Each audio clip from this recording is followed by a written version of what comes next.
Hi everyone! Magandang umaga, tanghali, hapon at gabi sa inyong lahat. Ako si Lorma Novales Sarmiento, ang writer at author ng aklat na to na pinamagatang Life in 3 Parts. Ang layunin at misyon ng aklat na to ay para magbahagi ng ebanghelyo, ng salita ng Diyos sa buong mundo, para magpahayag ng katotohanan, na templo ng Espiritu Santo ang ating katawan at ang Espiritu Santo ay ang siyang nag-iisang Espiritu at Diyos, na may pag-aari ng ating buhay. Na siyang dapat lang nating kilalanin na ating amang espiritual para maging isa tayo ni Jesus, na maging anak ng Diyos. Na ang tanging kinikilala na Holy Father at amang espiritual ay ang Espiritu Santo na nanahan sa ating katawan.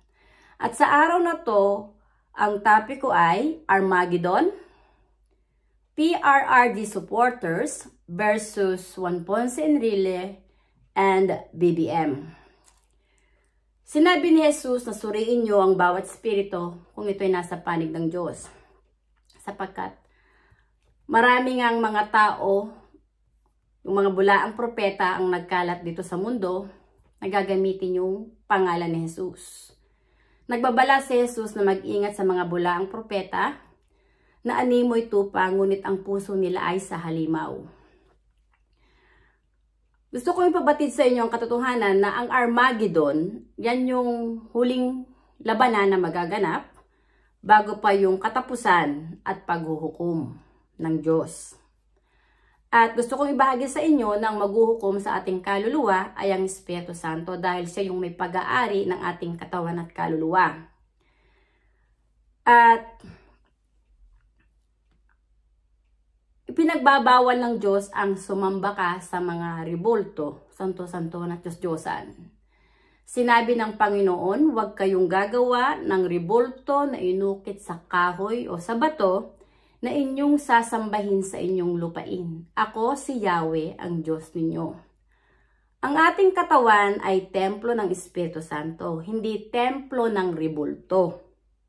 Ang nagbibigay ng buhay sa katawan nating mga tao ay mismo ang presensya ng Espiritu Santo. At sinabi ni Jesus, huwag niyong tatawagin ng sino mang tao dito sa lupa na inyong ama. Ibig sabihin inyong amang espiritual.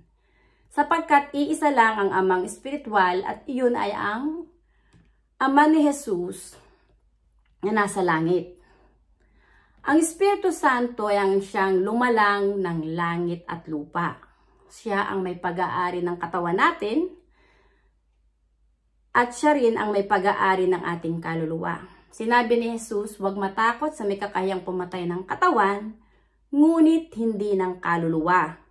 Bagkos ang katakutan mo ay yung may kakayahang pumatay ng iyong katawan at kaluluwa na magbubulig sa iyo sa impyerno. Honestly, ang kasalanan ay kamatayan. At yan ang naghihiwalay sa Espiritu Santo para ang katawan at kaluluwa ng tao ay mamatay at mapunta sa impyerno.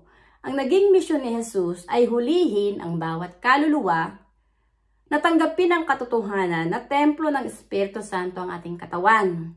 At dapat ng Espiritu Santo lang nananan sa ating katawan ang ating kilalanin na amang espiritual ng ating kaluluwa para maging kapatid tayo ni Jesus sa Espiritu na ipinanganak sa Espiritu ng Espiritu Santo. Itong si Juan Ponce Enrile, gusto kong ibahagi sa inyong katotohanan yung asawa niya ay Espanyol. At ang katotohanan, ang nagdala ng relihiyong Romano-Katoliko ay si Ferdinand Magellan noong 1521. At itong si Ferdinand Magellan ay utusan ng hari ng Espanya. Itong si Philip II, na siyang hari ng Espanya, ay protektor ng relihiyo ng Romano-Katoliko. Katulad ng sinabi ni Jesus, mag-ingat sa mga bulaang propeta, sapagkat maraming gagamit ng aking pangalan, ngunit ang puso nila ay sa halimaw. At marami silang ililigaw ng landas.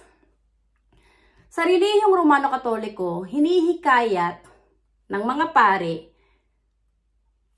ang mga tao na sumamba sa mga rebulto, santo-santuhan at Diyos-Diyosan. At iduluhin ang Papa ng Romano-Katoliko ang siyang Holy Father. at tawagin din ang kanilang sarili na silang father, amang espiritual. Ang katotohanan, itong si Tatay Digong, dahil minura niya yung mga pare, dahil ang mga pare mas pumapalig sa mga kriminal. So, ito yung sinasabi ni Jesus, mag-ingat sa mga bulaang propeta sapagkat maraming gagamit ng aking pangalan, ngunit ang puso nila ay sa halimaw. At makikilala nyo sila base sa kanilang mga gawa. Ang mga pare, hindi kayo nila hihikayatin na magsisi at kilalanin ang Espiritu Santo sa ating katawan na siyang ating amang espiritual. Bagkus tong mga pare, iniidolo nila ang sarili nila na silang tawaging father na amang espiritual. Pero honestly, ang katawan ng mga pare ay templo rin ng Espiritu Santo. At ang may pag-aari ng buhay at ng kanilang kaluluwa ay ang Espiritu Santo. Kaya tama si Tatay Digong nang sinabi ni Tatay Digong na stupid at walang common sense ang Diyos ng mga pare. Dahil hindi alam ng mga pare na ang Diyos na lumalang sa sarili nila ay ang Espiritu Santo, hindi yung Papa ng Romano Katoliko. Etong si Juan Ponce Enrile, parinig ko sa inyo yung sinabi niya na sinupalpal na daw yung mga ano ba ni Tatay Digong, supporter si Tatay Digong. Ito na sa 24 oras. Itong 24 oras na to, hudas itong GMA News, bayaran itong media.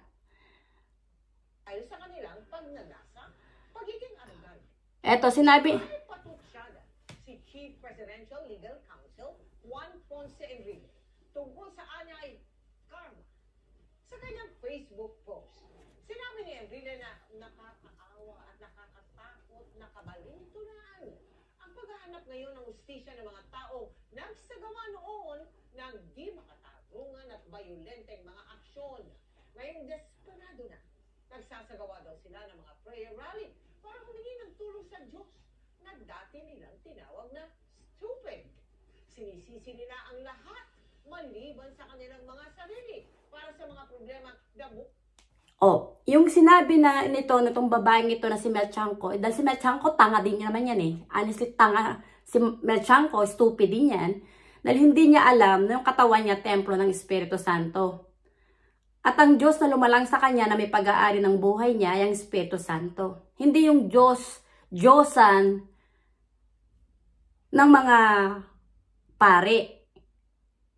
Honestly, sinabi ni Jesus, no one can come to the Father except through me. Dahil kay Jesus mo lang masusumpungan ng katotohanan para makilala mo ang sarili mo kung sino ka ba talaga. Bakit ka umiiral dito sa mundo at sino yung Diyos na lumalang sa'yo? Si Jesus, bugtong na anak ng Espiritu Santo. Hindi siya anak ng Papa ng Romano Katoliko. Ang kinikilala ni Jesus na kanyang ama ay ang Espiritu Santo na nanahan sa kanyang katawan.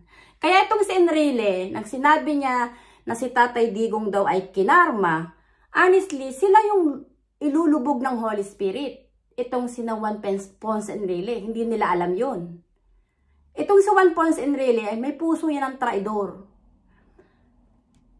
Nagtraidor yan sa ama ni Bongbong Marcos. Ito nga lang si Bongbong Marcos ay tanga at walang common sense. So, ibig sabihin, yung Diyos ni Bongbong Marcos, Diyos ni Juan Ponce Enrile ay talagang tanga at walang common sense. Dahil hindi alam ni Bongbong Marcos na ang Diyos ni Enrile ay traidor, demonyo, Judas, na nanlilinlang ng mga tao. At itong si Juan Ponce Enrile, mayroon pa akong binasa na winawarningan niya. Ito, nandito to sa, tiningnan ko to sa Facebook account mismo niya, si Juan Ponce Enrile. Sinabi niya, kahapon lang to, one day, nakalagay. This is a humble, unsolicited reminder to our social and political leaders who ever advise Filipino OFWs to suspend the remittance of their earnings abroad to the country should think many, many times about the adverse consequences of that advice to our OFWs. As I said before, for every action, there is always a possible counter action. If such an advice is followed by some OFWs, what will happen should Congress, for instance, retaliates and cancel or also suspend the tax privilege of the OFWs that follow the advice? The OFWs are income tax free on their earnings abroad. They do not pay travel taxes. They do not pay airport fees. They are exempt from the documentary stamp taxes on their remittances, and they are also exempt from filing income tax returns. In addition, they have to have passport to be able to work as OFWs. Congress granted these privileges to them by laws enacted by it. I earnestly suggest to our OFWs to study carefully that advice to them before they get burned by it. Itong huda sa si Juan Ponce Enrile, dahil maraming tayong mga OFW na gustong suportahan si Tatay Digong na inaano nila na wag mag-remit, wag magpadala. Itong si Juan Ponce Enrile, winawarningan niya mga OFW.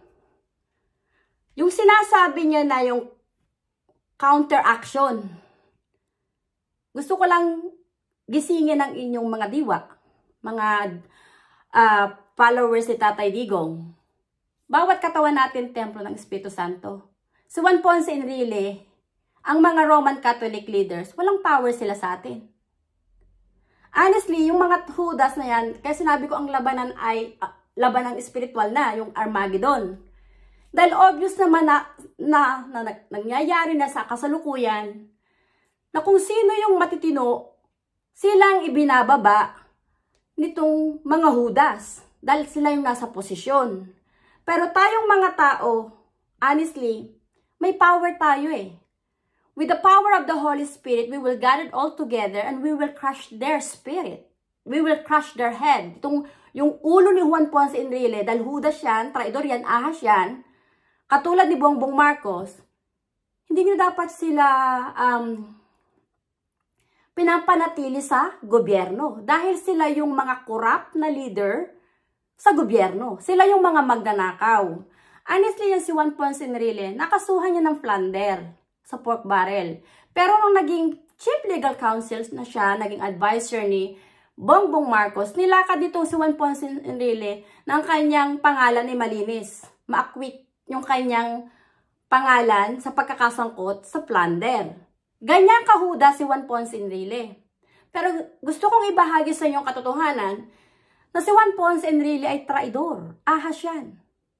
Yan ang totoong magnanakaw. Honestly, may nakikita akong video na yung bahay doon ni Tatay Digong parang wawasakin. Isaliksik nyo, yung si Juan Ponce Enrile may tinatawag yung powerhouse. Gano'ng kaganda ng bahay ng Judas na itong matanda na to. Sa tinagal-tagal niya sa politika, marami itong nakurakot ang putang inang matanda ito. Sinasabi ko sa inyo, hindi nyo dapat katakutan si Juan Ponce Enrile. Ang hayop na matanda na yan, kung saan siya, kung sinong doon niya kumakapit. Balimbing ang hayop na matanda na to. Ang kaluluwa ng matandang ito na si Juan Ponce Enrile ay demonyo. Yung sinasabi niya na si Tatay Digong ay kinarma, honestly, yung katawan ni Tatay Digong, templo ng Espiritu Santo eh. Nananatili pa naman siya doon sa Netherlands. Kahit pa sabihing huhukuman siya ng mga ICC leaders, pero ang ICC leaders walang power sa Holy Spirit na nanahan sa katawan ni Tatay Digong. At saka isa pa, bakit itong mga ICC leaders nakikialam sa politika sa ating bansa nang hindi nila ikinukonsulta sa soberanya ng ating bansa? Itong si Juan Ponce Enrile, gusto ko ibahagi sa inyong katotohanan. Yang putang inang matanda na to, si Juan Ponce Enrile, na naghudas kay dating late President Ferdinand Marcos. Marami ang galamay na connected. Connected siya sa human rights. Connected din siya sa ICC. connected siya kay George Soros. Honestly, si George Soros ang tinitira ko, mostly. Pero itong si Juan Ponce Enrile, nakipagkatsabahan yan kay George Soros, na siyang kinagagalitan ni Tatay Digong. Dahil itong si George Soros, ang currency manipulator. Ang totoong nanghikayat sa mga pulis sa ating bansa, itong si Juan Ponce Enrile. Dahil dati din itong defense commander dati ni dating late President Ferdinand Marcos Kasama niya si Fidel Valdez Ramos. So, nung si Fidel Valdez Ramos at saka si Juan Ponce Enrile ay naitalaga ni dating late President Ferdinand Marcos sa PNP, sa mga kapulisan, tinraidor na siya ng dalawang hudas na to, na si Juan Ponce Enrile at si dating yung hudas na demonyo na si Boy Benta, na si Fidel Valdez Ramos. Honestly, si Juan Ponce Enrile at Fidel Valdez Ramos ay nasasaad sa aklat na to, ang pangalan nila. Ipinahayag ko na si Juan Ponce Enrile at si Fidel Valdez Ramos ay mga bis. Sila yung mga hudas. At itong sina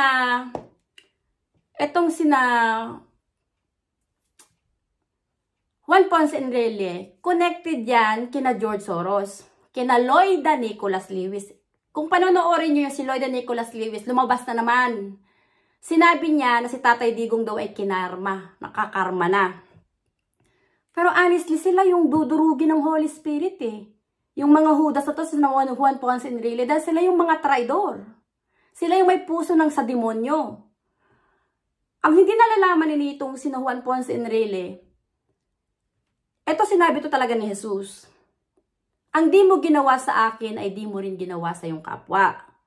At ang ginawa mo sa akin ay ginawa mo rin sa akin sa iyong kapwa. Itong si Juan Ponce Enrile, tinaraidor niya si dating late President Ferdinand Marcos. Yung katawan ni dating late President Ferdinand Marcos, templo yun ng Espiritu Santo. At si Jesus at ang Espiritu Santo parating magkasama yun dahil Espiritu na si Jesus.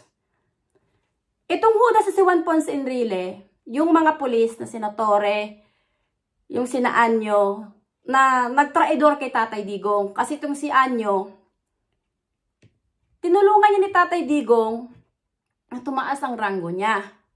Kaso, nakinig siya kay Juan Ponce Enrile para betrayin nila si Tatay Digong. Honestly, itong si Juan Ponce Enrile, ang pinakamalaking ahas na nandyan sa ating gobyerno, ang tagal na niya sa Senado, tumanda na niya sa Senado, pero hanggang ngayon, siya pa rin yung hudas na pakialamero sa politika. Dahil nga siya yung kinuwang advisor ni Bongbong Marcos. Ngayon, itong hudas na matanda na to, ang siyang nagbababala. At kung matatandaan nyo, yung pag-aano ng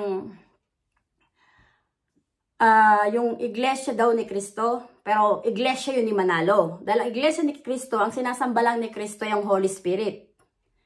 Ang iglesia ni Manalo, hindi nila sinasamba ang Holy Spirit na ama, na siyang amang espiritual. So itong relihiyon ng iglesia ni Cristo, itong relihiyon ni Kibuloy, tinitira ni Juan Ponce Enrile. Dahil itong si Juan Ponce Enrile, ang asawa niyan, ayun niyang isang mataas ang ranggo sa simbahan ng Romano Katoliko.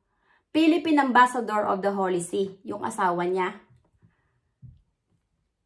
Ang nagdala ng reliyon sa ating bansa ay mga Espanyol. Ang nanakop sa ating bansa ay mga Espanyol. So yung Diyos ng asawa ni Juan Ponce Enrile ay talagang sa demonyo. Ang reliyong Romano Katoliko ay kulto ng demonyo na sumasamba sa Ribolto, Santo-Santo na Diyos-Diyosan at iniidolo ang mga pari ang silang spiritual father. Hindi nila kinikilala ang Espiritu Santo na nanasa sa katawan ni Jesus, na siyang nag-iisang espiritu na nasa katawan ng buong sangkatauhan, ang nag-iisang Holy Father. Ang Holy Spirit lang ang nag-iisang espiritu at Diyos na dapat lang nating sambahin. Kaya sinabi ni Jesus, honor God with your body. Dahil ang ating katawan, templo ng Holy Spirit. Ang Holy Spirit ang nagbibigay ng buhay sa atin na siyang gumigising sa atin sa araw-araw.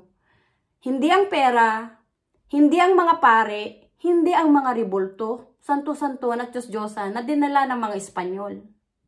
Kaya hinihikayat ko ang mga tao na gumising kayo sa katotohanan. Tanggapin niyo ang katotohanan sa mga aral ni Jesus na templo ng Espiritu Santo ang inyong katawan. Para hindi kayo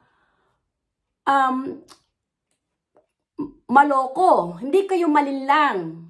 At kapag tinanggap niyo ang Espiritu Santo, sinabi nga ni Jesus, there is power once the Holy Spirit comes upon you. Kapag sa Espiritu Santo ka sumampalataya, at siyang inibig mo, hindi ka nag-iisa. Dahil yung katawan mo, templo ng Espiritu Santo, ang Espiritu Santo ang magbibigay sa iyo ng kalakasan. Hindi ka matatakot sa mga demonyo.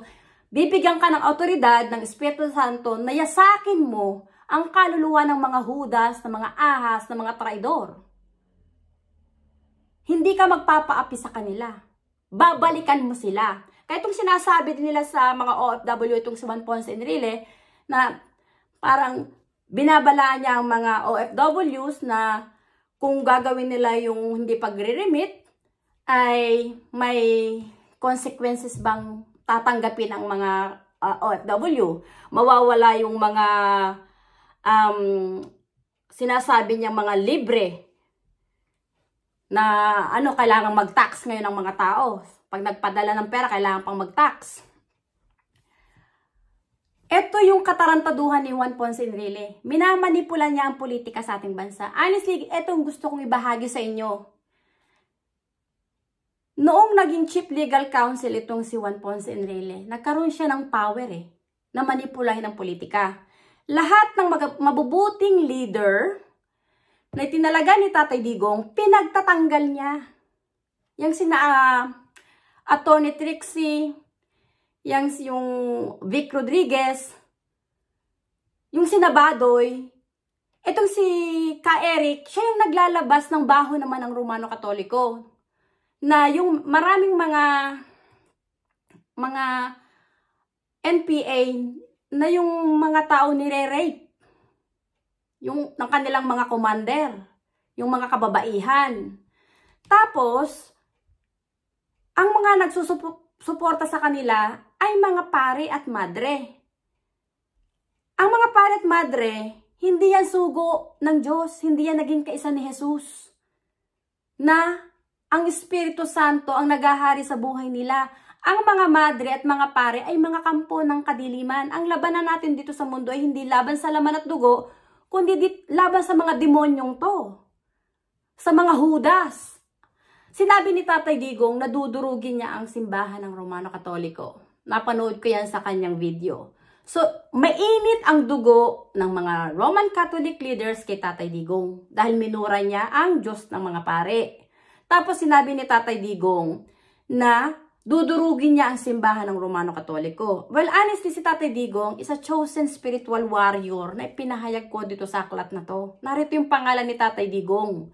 At sa tulong ng Espiritu Santo, kung kaya ko nagawa ang aklat na to. At dito sa aklat na to, ipinahayag ko na si Juan Ponce Enrile at saka si Fidel Valdez Ramos ay mga bis, mga traidor, mga ahas, mga magnanakaw. Sila yung mga kurap. Hindi si Tatay Digong. At hindi si Tatay Digong ang diktador, maging si dating late President Ferdinand Marcos, hindi siya yung diktador. Ang diktador ay itong si Juan Ponce Enrile at ang mga Roman Catholic leaders. Kasi ang gusto ng mga Roman Catholic leaders, manipulahin nila ang politika. Kapag ang isang leader sa ating bansa, hindi umayon sa mga pare, yung mga matataas na pare nasa ng Romano Katoliko, kalaban nila ang presidente. Si dating late President Ferdinand Marcos, hindi yan nagpapadikta sa mga Roman Catholic leaders. Si Tatay Digong ganun din. Kaya si Tatay Digong, pinagkakaisahan ng mga demonyo. Plus may George Soros pa. Plus yung Lloyd Nicholas Lewis. Dahil pinasara ni Tatay Digong din ang ABS-CBN, maging si dating late President Ferdinand Marcos. Kasi yung layo yung mga ginawa ni dating late President Ferdinand Marcos na pinasara niya yung ABS-CBN, ginawa ni Tatay Digong. Itong kay Tatay Digong, mas naging brutal siya sa pagsasabi ng katotohanan. Minura niya ngayon ang mga leaders ng Roman Catholic, yung mga kaparian. Sinabi niya na stupid at walang common sense ang Diyos ng mga pare. Dahil mas pinoprotektahan nila ang mga kriminal. Si Juan Ponce Enrile, kriminal yan. ang kaluluwa niyan, demonyo. Mas pumapanig yan sa masama. Dahil traidor din siya. Kabaro niya si Bongbong Marcos. Hindi niya dapat panatilihin si Juan Ponce Enrile sa posisyon. Kailangan nating ibalik si Tatay Digong sa ating bansa at durugin ng taong bayan, magkaroon ng people power sa ating bansa para durugin si Juan Ponce Enrile. Dahil yan ang hudas, traidor at demonyo na nanghikayat dyan sa mga kapulisan para huliin si Tatay Digong at padala sa The Hague sa Netherlands. Si Juan Ponce Enrile ang may pakananan. Ngayon, nang makikita mo yung mga post ni Juan Ponce Enrile, against yan kay Tatay Digong. Against yan sa mga OFWs. Against siya sa mga supporters ni Tatay Digong. Galit itong si Juan Ponce Enrile sa relihiyon ng Ink. Galit ito sa ni Kibuloy. Itong si Juan Ponce Enrile, hindi niya gusto. At itong si Juan Ponce Enrile, yung babaeng hudas na yung si Claire Castro, papit niya yan. Papit ito ni Juan Ponce Enrile. Si Claire Castro to, hindi, tanga din to eh. Hindi nito alam na ang katawan niya, templo ng Espiritu Santo. Ang may hawak ng buhay niya ay ang Espiritu Santo rin. Itong mga hudas na to, si Juan Ponce Enrile, itong si Castro, Claire Castro, honestly, mga kampunto ng kadiliman. Naghahari sila sa posisyon dahil si Juan Ponce Enrile ang advisor na siyang itinalaga ni Bongbong. Itong si Bongbong, tanga, stupid, walang common sense. Tinalaidor ang kanyang ama ni Juan Ponce Enrile, kinuha pa niyang Chief Legal Counsel. So ngayon itong bansa natin naging magulo na naman dahil kay Juan Ponce Enrile. Kaya ginigising ko ang inyong puso at isipan at ang inyong kaluluwa na tanggapin niyo ang katotohanan sa mga aral ni Jesus na templo ng Espiritu Santo ang ating katawan. Para yung mga demonyo, durugin natin. Durugin natin ang mga demonyo. Yung sino Juan Ponce Enrile, dapat dinudurog to. Dahil hindi sila ang Diyos na may hawak ng batas. Hindi ang ICC ang may hawak ng batas. Hindi ang ICC ang may hawak ng buhay natin.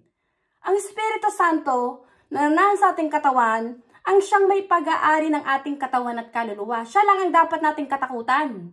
Siya lang ang dapat nating pangilagan. Dahil kapag tayo hindi nagsisi at hindi nagbalik loob sa Espiritu Santo, sa oras na umalis na ang presensya ng Espiritu Santo sa ating katawan, mamamatay na tayo. Lilisan tayo dito sa mundo. Dahil ang Espiritu Santo ay ang Alpha at Omega. Siya yung simula at katapusan. Yun ang nagbibigay ng buhay sa atin. At ito yung sinabi ni Jesus, na sa huling panahon kung anong magaganap. Magkakaroon nga daw ng mga gera, ng labanan ng mga bawat nasyon, magkakaroon ng labanan ng bawat kaharian. Bawat kaharian, ang ibig sabihin, yung kaharian ng mabubuti laban sa kaharian ng masasama. Itong si Juan Ponce Enrile, itong si Claire Castro, mga demonyo to, mga traidor to, mga ahas to, mga ulupong to.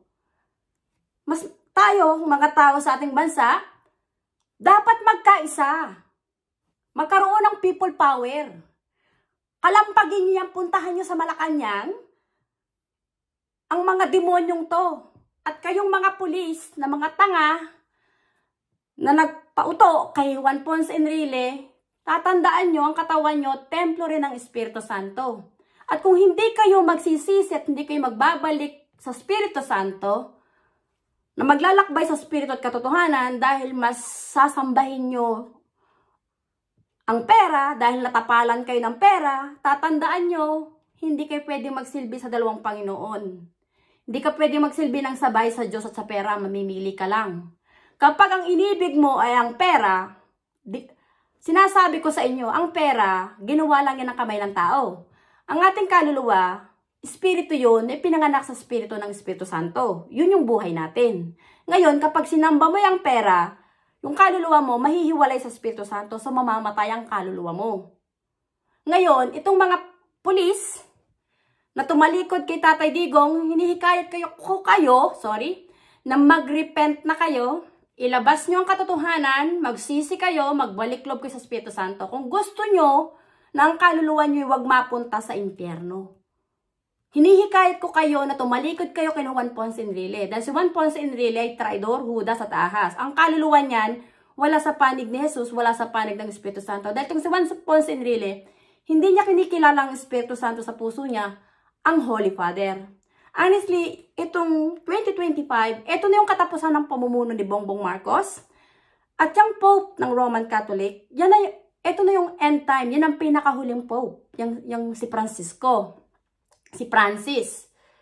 Dahil mahayag ang katotohanan sa buong mundo, yung ebanghelyo ng Diyos na sinasabi ni Jesus, na ang Espiritu Santo lang na nananahan sa ating katawan, ang siyang totoong nag-iisang Diyos at Espiritu na lumalang sa ating mga tao ang nagbibigay ng buhay sa atin. At kailangan ng mga tao na magsisi at magbalik loob sa Espiritu Santo. Huwag kayong sumamba sa mga rebolto, santo-santo na Diyos-Diyosan na dinala ng mga Espanyol. Dahil yung relihiyong Romano-Katoliko na dinala ni Ferdinand Magellan sa ating bansa, kulto yan ng mga Espanyol at kulto yan ng demonyong si Satanas. Kung kaya nga namuhay sa kadiliman ng ating bansa, namuhay sa kahirapan dahil inalipin tayo ng mga bulaang propeta ng relihiyon ng Romano-Katoliko at ng hari ng Espanya na si Philip II na siyang protektor ng relihiyon ng Romano-Katoliko. Ito yung katotohanan. Ginigising ko ang inyong puso't isipan, ginigising ko ang inyong mga kaluluwa, natanggapin niyo ang katotohanan bago pa man bawiin ng Holy Spirit ang kaluluwa sa ating katawan. Sinabi nga ni Jesus na maging handa. Dahil ang pagdating ng Ama ay parang magnanakaw. Walang nakakaalam kundi tanging ang Ama lang. Pagbabawiin na ng Espiritu Santo ang ating kaluluwa sa ating katawan, walang nakakaalam kundi ang Espiritu Santo lang.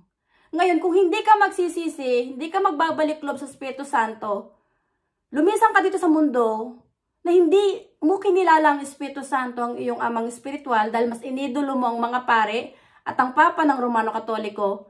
Sa langit, ang Holy Father ay ang Holy Spirit. Siya lang yung nag-iisang amang espiritual. So, walang mga pare, walang Pope ang nakakapasok sa langit dahil sila yung mga bulaang propeta. Mga kampon sila ng kadiliman na sugo ng demonyong si Satanas na nanlilin lang sa inyo. At bilang isang tinawag ng Espiritu Santo, pinili niya sa ating bansa, gusto kong ibahagi sa inyo ang katotohanan kung bakit gustong ibalik ni dating late President Ferdinand Marcos at ni Tatay Digong ang pangalang Maharlika. Dahil ang katotohanan, ang totoong pangalan ng ating bansa ay Maharlika at hindi Pilipinas. Ang pangalang Pilipinas, nanggaling yan sa Judas na hari ng Espanya na si Philip II. Dahil sinakop nga ng Judas ng Espanya, ng hari ng Espanya ang ating bansa, binura ng mga Espanyol ang pangalang Maharlika at pinalitan ng pangalang Pilipinas. Kaya naging Pilipinas yan. Yan yung katotohanan sa history. Ang ating bansa yung siyang lupang hinirang ng Espiritu Santo. Lupang hinirang ng Diyos. Ang Espiritu Santo na nasa ating katawan, ang siyang nagbibigay ng buhay sa atin. Honestly, kapag tinanggap mo ang Espiritu Santo at sa Kanya ka sumamba, ang kaluluwa mo, palaban. You will become a spiritual warrior. Hindi ka talo sa mga demonyo dahil ang Espiritu Santo ang gumagabay sa iyo eh. So, if the Holy Spirit is in us, walang magagawa tong mga kampo ng kadiliman. Ito si Juan Ponce Enrile, wala to. This is the end of time na para sa kanila. Ang lulupigin ng Diyos, kaya sinabing end time, hindi yung mabubuti, kundi itong mga masasama. Itong sina Claire Castro, itong sina Juan Ponce Enrile, sina BBM, yung mga senatore na naghudas kay Tatay Digong, sila yung mga lulupigi ng Espiritu Santo, hindi tayong mabubuti. Na naglalakbay sa Espiritu at katotohanan. Honestly, si Tatay Digong, ang pangalan niya naririto. Isa siya sa spiritual warrior. At bilang isang tagapagsalita ng Espiritu Santo, sinasabi ko sa inyong katotohanan, yung katawan ni Tatay Digong, templo ng Espiritu Santo. Ang nangangalaga kay Tatay Digong ay ang Espiritu Santo. At ang Espiritu Santo ang Alpha at Omega. Si Tatay Digong hindi naman siya takot mamatay dahil alam niya na ang buhay niya dito sa mundo ay may simula at katapusan. Pero kung ang Espiritu Santo, hindi pa babawi ng Espiritu Santo ang buhay sa kanya, mananatili pa siya dito sa mundo. Pag pinatay lang si Tatay Digong ng mga demonyo katulad ng ginawa kay Jesus, mawawala si Tatay Digong sa mundo. Dahil si Jesus pinatay ng mga pare. Honestly, ang mga pare, hindi yan sugo ng Diyos. Mga kampon sila ng kadiliman, mga demonyo. Honestly, mga pare ang nagpapatay kay Jesus. Ngayon, ang Espiritu Santo, ang papatayin naman niya yung mga pare. Yan ang lulupigin niya dahil sila yung mga, sa parables ni Jesus, yung the parables of the weeds, ang mga pare yung mga bulaang propeta. Itong si Juan Ponce Enrile, puppet yan ng mga pare. Kaya galit si Juan Ponce Enrile sa ibang relihiyon na sumusuporta kay Tatay Digong. Dahil itong si Juan Ponce Enrile, ang gusto nila, sila yung naghahari-harian. Parang hindi alam na itong Judas na matandang si Juan Ponce Enrile, ang buhay niya dito sa mundo, may limitasyon din lang. Dahil yung katawan niya, templo ng Espiritu Santo. Ang may pag-aari ng buhay ni Juan Ponce Enrile, ang Espiritu Santo. Hindi ang Papa ng Romano Katoliko, hindi ang mga pare, hindi ang mga ribolto ng santuhan at Diyos-Diyosan ng relihiyon ng Romano Katoliko. Kaya sinabi nga ng Panginoon, huwag kayong gagawa ng ribolto na inukit sa kahoy o sa bato na inyong sasambahin sa inyong lupain. Ako si Yahweh ang Diyos ninyo. Ang ating bansa ay ang siyang lupang hinirang ng Espiritu Santo. Noong unang panahon, ang ating bansa ay naging kilala at tanyag, na siyang naging sentrong pangkalakalan at pandaigdigan. Maraming mga taga-ibang nasyon ang pumupunta noon sa ating bansa para makipagpalit-kalakal. At barter ang tawag sa pakikipagpalit-kalakal nung panahon na yon. Kaya sinabi ni Dr. Jose Rizal na may nauna pang kasaysayan bago pa dumating ang mga Espanyol. Honestly, ang relihiyong Romano Katoliko ay kulto ng demonyo. Hindi kayo maliligtas ng mga pare. Hindi kayo maliligtas ang pagsamba-samba sa mga ribolto, santo-santo at Diyos-Diyosan. Dahil pinagbabawal nga yan ng Diyos. Sinabi ni Jesus, honor God with your body. Ang ating katawan ay templo ng Espiritu Santo. Hindi ako magsasawang ulit-ulitin hanggang sa maunawaan nyo ang katotohanan sa mga aral ni Jesus. Na templo ng Espiritu Santo ang inyong katawan, ang aking katawan. Ang Espiritu Santo ang magbubuklod sa atin. Na maging kaisa ni Jesus, na maging anak niya. Dahil siya yung ating Diyos na lumalang sa atin. Dapat ang Espiritu Santo lang ang ating sambahin na ating Holy Father. At tamang spiritual. Hindi itong Papa ng Romano Katoliko. Honestly, itong 2025, yung Pope, ang last Pope na, yung si Francis, at yung relihiyon ng Romano Katoliko, magkukulaps yan. Dahil yung mga tao, tatanggapin ninyo ang katotohanan na ang inyong katawan ay templo ng Espiritu Santo. Magsisisi kayo at magbabalik loob kayo sa Espiritu Santo para patawarin ng Espiritu Santo ang inyong kasalanan. Para ang inyong kaluluwa ay maborn again sa Espiritu at maging anak ng Diyos. Ito yung mission ko. Itong aklat na to ay nagawa ko sa tulong ng Espiritu Santo na siyang tumawag sa akin. At para patotoo, sa aklat na to, naririto yung pangalan ni Juan Ponce Enrile at Fidel Valdez Ramos na silang pinabatid sa akin ng Espiritu Santo na ipabatid sa buong mundo at sa ating bansa. Na itong si Juan Ponce Enrile at Fidel Valdez Ramos na nakipagkutsabahan sa mga Roman Catholic leaders kina Cardinal Sin na nagpabagsak sa rehimen ni dating late President Ferdinand Marcos ay mga kampo ng kadiliman. Dalang relihiyong Romano Katoliko na dinala ng mga Espanyol ay kulto ng demonyong si Satanas. At para patutoy, ipakita ko sa inyo ang totoong na ang pangalan ni Juan Ponce Enrile naririto. At ni Fidel Valdez Ramos. Juan Ponce Enrile, Fidel Valdez Ramos. Yung pangalan ni President Ferdinand Marcos narito. President Ferdinand Marcos. Pangalan ni Cory Aquino nandito rin eh. Ito si Cory Aquino, impacta to. Yung kaluluwa ni Cory Aquino at ni Fidel Valdez Ramos, dahil patay na tong mga Judas na to, maging si Cardinal Sin, lahat sila lumalangoy sa impyerno. Dahil hindi sila pinatawad ng Espiritu Santo at hindi rin sila kinilala ng Espiritu Santo na anak ng Diyos. Ako, tagapagsalita ng Espiritu Santo. Ang katawan ko, templo ng Espiritu Santo. Ang Espiritu Santo ang tumawag sa akin para magpahayag ng Ebanghelyo at ng katotohanan na ang Espiritu Santo lang ang siyang Diyos na lumalang sa ating mga tao na dapat lang nating kilalanin na ating Diyos at amang espiritual ng ating kaluluwa. Para maging kapatid tayo ni Jesus sa Espiritu at maging anak ng Diyos na pinanganak sa Espiritu ng Espiritu Santo na ang tanging kinikilala lang na amang espiritual ay ang Espiritu Santo. Yung pangalan ni Tatay Digong naririto, siya yung inilathala ko dito na chosen one, a spiritual warrior na magpuprotect sa mga inosente, kalaban siya ng mga kriminal. Kaya nga si Tatay Digong, galit siya sa mga kriminal. Ito yung pangalan ni Tatay Digong, President Rodrigo Duterte.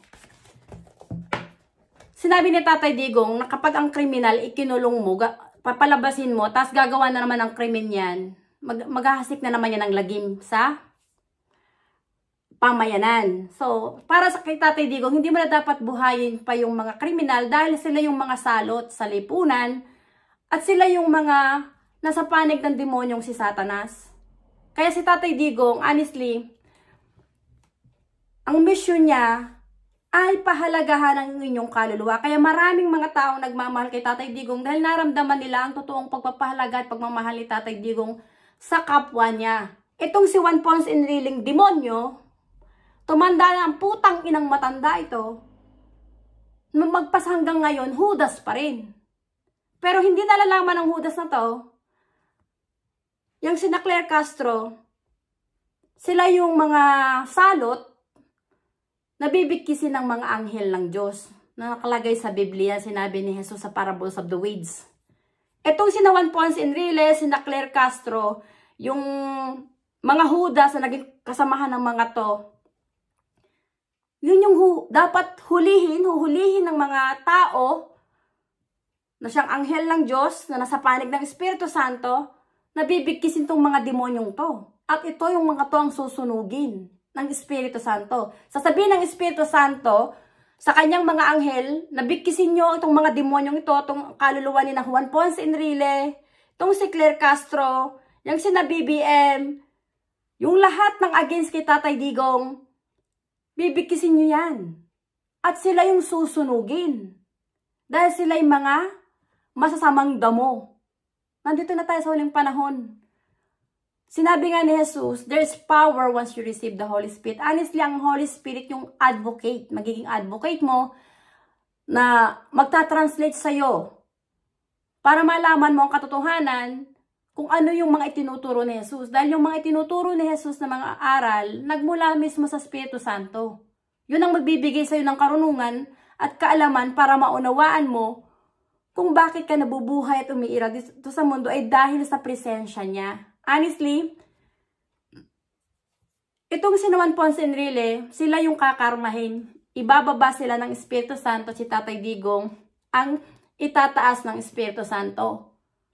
Kaya hinihikayat ko yung mga Duterte supporters, yung mga supporter ni Tatay Digong, naglalakbay kayo na may pagpapahalaga at pag-ibig sa Espiritu Santo na nananahan sa katawan ni Tatay Digong. Kaya nyo sinusuportan si Tatay Digong dahil ang unang din ninyong minamahal ay ang Espiritu Santo na nananahan sa katawan ni Tatay Digong.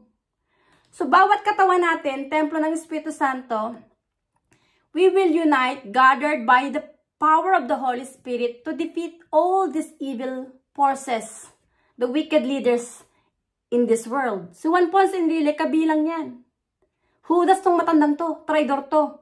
Itong si Claire Castro, yung mga dilawan, sina Leila de Lima, Risa Hontiveros, sina Trillanes, at kung sino-sino pa na nasa panig ng mga dilawan, at ni Juan Ponce Enrile, at ni Bongbong Marcos, yung mga pulis na nagtraidor kay Tatay Digong, sila yung mga salot, nalulupigin ng Espiritu Santo, na dapat bigkisin at sunugin dahil hindi sila dapat mag-inherit ng land dahil mga Judas sila. Narito na tayo sa uling panahon. Ang Espiritu Santo na nanaan sa ating katawan ay ang siyang totoong nag-iisang Diyos at amang espiritual. At totoo yung sinabi ni Tatay Digong ng kanyang Diyos ay full of common sense. Dahil ang Espiritu Santo na nasa katawan ni Tatay Digong ay ang Diyos na lumalang kay Tatay Digong na parating kasama niya. At ang Espiritu Santo ay ang Espiritu rin ng katotohanan. Walang tao na makapanlilin lang sa Espiritu Santo dahil siya may pag-aari ng ating buhay. Kaya pinapahayag ko sa inyo na ang labanan na ngayon sa ating mundo ay Armageddon. Ang labanan sa ating bansa ay Armageddon. Espiritong mabubuti laban sa espiritong masasama. Si Tatay Digong, nasa panig siya ng Espiritu Santo. Malinis ang kanyang puso. Busilak. May pagpapahalaga sa buhay espiritual ng kanyang kapwa. Minamahal niya ang mga inaapi. Ipinagtatanggol niya ang mga inaapi. Pero itong putang inang si Enrile, siya yung traidor na nanghihikayat para si Tatay Digong ay usigin dyan sa Netherlands. Usigin ng ICC. Pero ang ICC wala yung power sa atin. Dahil hindi silang may pag-aari ng ating buhay. Hindi silang maghuhukom sa ating kaluluwa. Maging itong mga ICC leaders, mga tanga ang mga to. Hindi nila alam na may pag-aari ng buhay nila yung Espiritu Santo. Ito yung sinabi ni Jesus. Mahahayag muna ang mabuting balita patungkol sa kaharian ng Diyos at yun ang katapusan. Kailangan na ng mga tao na magsisit magbalik loob sa Espiritu Santo. At ang tanging kilalanin na amang espiritual ng Espiritu Santo at kailangan ng durugin yung simbahan ng Romano Katoliko. Dahil yung relihiyon ng Romano Katoliko na dinala ni Ferdinand Magellan ay kulto ng demonyo. Hindi yan nagpupuri sa Espiritu Santo. Hindi yan naging kaysa ni Jesus. Dahil ang sinasamba nila dyan ay mga ribolto, santo-santo na Diyos-Diyosan, which is hindi nalulugod ang Espiritu Santo na sumamba ka sa mga ribolto, santo-santo na Diyos-Diyosan dahil templo ng Espiritu Santo ang iyong katawan. At ang Espiritu Santo, ang siyang gumigising sa'yo sa araw-araw, ay ang siyang Diyos na lumalang sa'yo na may pag-aari ng iyong buhay, na parati mong kasama. Kaya sinabi ng Panginoon, do not fear, have courage, for I am with you always, I will never leave you nor forsake you. Ang Holy Spirit na nasa katawan ni Jesus, ang siyang amang espiritual na nagsugo kay Jesus na parating kasama ni Jesus. Na siyang tinanggap ko kay Jesus. Dahil yung mga salita ni Jesus, pag paulit-ulit mo yung babasahin, paulit-ulit mong uunawain, mismong ang Espiritu Santo na nasa katawan mo, ang magpapakilala sa sarili niya na ako ang iyong Diyos Ama na lumalang sa'yo na parati mong kasama. So, hindi ka nag-iisa. Hindi ako nag-iisa dahil ang Espiritu Santo ang kinikilala kong aking amang espiritual. Kaya yung aking kaluluwa, palaban. Minumura ka itong sina Juan Ponce Enrile dahil ito sina Juan Ponce Enrile ay mga ulupong. Silang mga alakdan na kampo ng kadiliman na nasa panig ng mga pare ng Romano Katoliko na silang mga bulang propeta at kampo ng kadiliman na nanakop sa ating bansa. Muling ipapanganak ang pangalang Maharlika. Alam ko na si Tatay Digong, may gusto pa siyang gawin na misyon bago siya mawala sa mundo. Gusto niyang ibalik ang pangalang Maharlika para makalaya na tayo sa mga kampo ng kadiliman na naghahari-harian sa ating bansa. Dahil ang Roman Catholic leaders ang mga naghahari-harian sa politika. At sila yung mga manipulator at dictator. Mga bulaang propeta sila, mga kampo ng kadiliman. Kailangan nyo nang durugin ang simbahan ng Romano Katoliko at magbalik loob kayo sa Espiritu Santo para maligtas ang inyong kaluluwa. Maraming salamat sa inyong pakikinig. Tatay Digong, huwag kang mag-alala. Ang Espiritu Santo ay parati mong kasama. Siya gumagabay sa iyo. Alam ng Espiritu Santo na busilak ang puso mo. Malinis, may pagmamahal sa iyong kapwa. At kung mawala man tayo dito sa mundo, ang ating kaluluwa, dahil naglakbay tayo sa spirito at katotohanan, may pagpapahalaga tayo sa buhay espiritual ng ating kaluluwa, ng ating kapwa, pinahalaga natin ang mga taong naliligaw ng landas na maglakbay sa spirito at katotohanan, na pahalaga ng kanilang buhay. Ang ating magiging reward ay buhay na walang hanggan, yung pangako ni Jesus.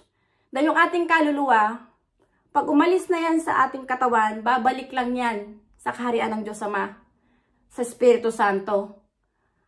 At ang ating kaharian ay wala dito sa lupa, kundi nasa langit. Dahil yung si Jesus, ang sinabi niya na kailangan kong umalis, kailangan kong pumunta sa Ama, sa langit, para mag-prepare ng uupuan ng mga tao na naging kaisa niya, na naglalakbay sa spirito at katotohanan.